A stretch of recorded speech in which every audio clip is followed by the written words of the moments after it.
There's a widely held view that once you get to a certain level as a black executive, you then forget where you come from. I'd like to get your views on that.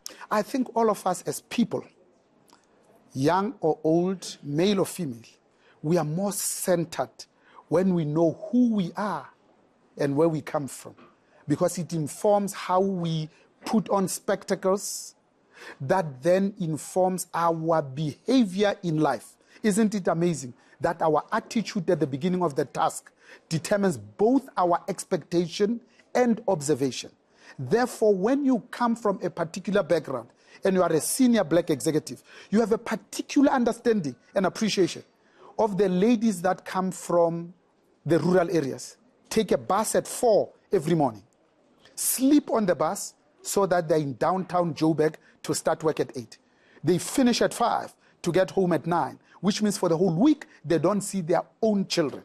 You have a particular appreciation of that. When they come late for a meeting of 8 o'clock at 8:05, instead of looking at them and say, it's African time, you have an understanding of what informs that. When you are a lecturer at Terfloop and Fort Hare, knowing that 92% of the students at Fort Hare are totally dependent, not just for their tuition and accommodation on NSFAS, but for their entire livelihood.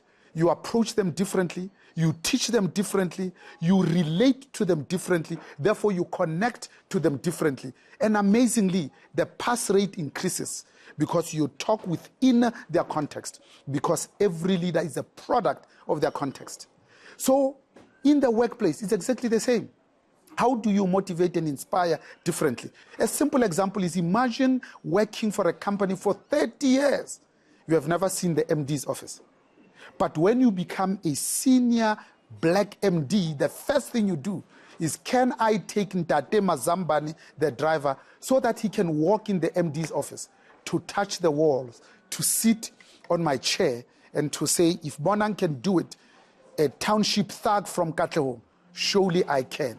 But most importantly, my children can. That is the responsibility that is required of us. How do we lead at the highest dizzying heights, and we are still able to connect and accessible, and we are able to go to a funeral on Saturday and eat out of the same dish with our hands, that evening to go and host a dinner with Prince Charles? You have drawn the difference between a leader and a manager. What is a leader? So management is about planning, leading, coordinating, and organizing. But leadership is a higher form of management. It's about putting your body in the line for others.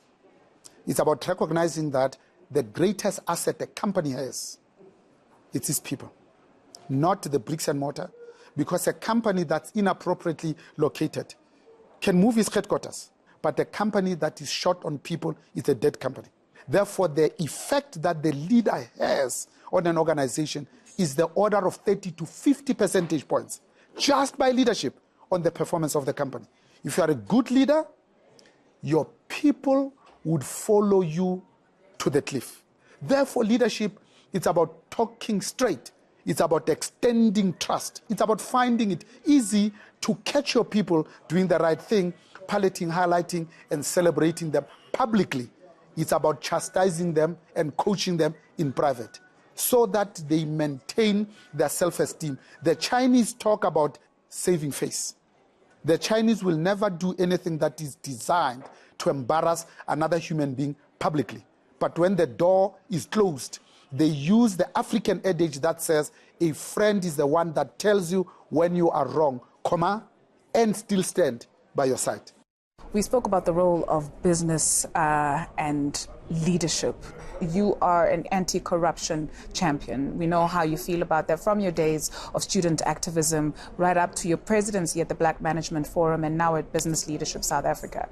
When you look at the current landscape in South Africa where business is concerned, are we serious about rooting out corruption?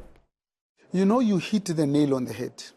The task of rooting out and defeating state capture is paramount because it siphons off in the order of magnitude of about 100 billion a year every year. Imagine how many pit latrines you could build in rural schools to save the 5-year-olds that might inadvertently suffer a violent and painful death.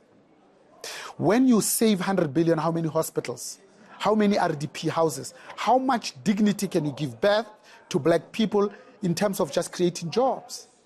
That's why it's important. But also, it's about recognizing that gone are the days when business could stand on the sidelines and point at government and say, you must create a conducive atmosphere in which business can thrive. Gone are the days when business can look at government and say, you must give us regulatory certainty and policy stability. Gone are the days when business used to look at labor and say, but you strike for too long. Labor inflexibility is killing us. You can't demand 16,000 per month because it's unaffordable. For business to say, instead of doing 1,001 little things, what are the 4, 5 big things that we can do to have a step change, to have a maximum impact?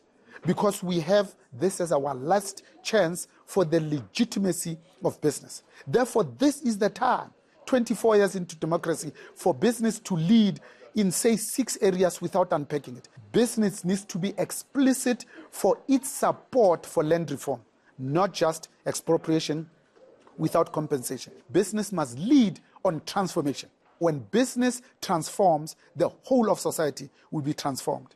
Why? Because we want this economy to be broadly reflective of the demographics. You cannot be in South Africa and our boardrooms look like an outpost of Europe and hope that it is sustainable. The third, business must lead in taking us out of this fiscal crisis. The fourth thing is to ensure that we create growth. Because if the economy is not growing, the size of the pie is not growing. Very soon we'll be talking about the redistribution of poverty, not the redistribution of wealth. It's about ensuring that we are very explicit about jobs. Because there is nothing more demeaning as somebody waking up in the morning with nothing to do. Because the devil finds work for idle hands. We live in a country where now 6.2 million young people, 35 years and younger, able-bodied. Most of them graduates, want to work, but they can't find a job. Lastly, we need to focus on education. We are the only country that became free in Africa. 1.2 billion people, 44 countries that speak 2,000 languages. That we became free from colonialism.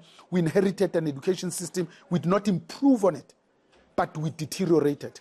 Even Zimbabwe, with all its challenges, Gabriel Robert Mugabe boasts today of 94% literacy rate. We have a study that says 76% of grade 4 South Africans cannot read with comprehension. That is a serious challenge. That's why we need to focus on it. We need to be intentional. We need to be purposeful. We need to be deliberate. Because education is the only surest way of transcending social classes.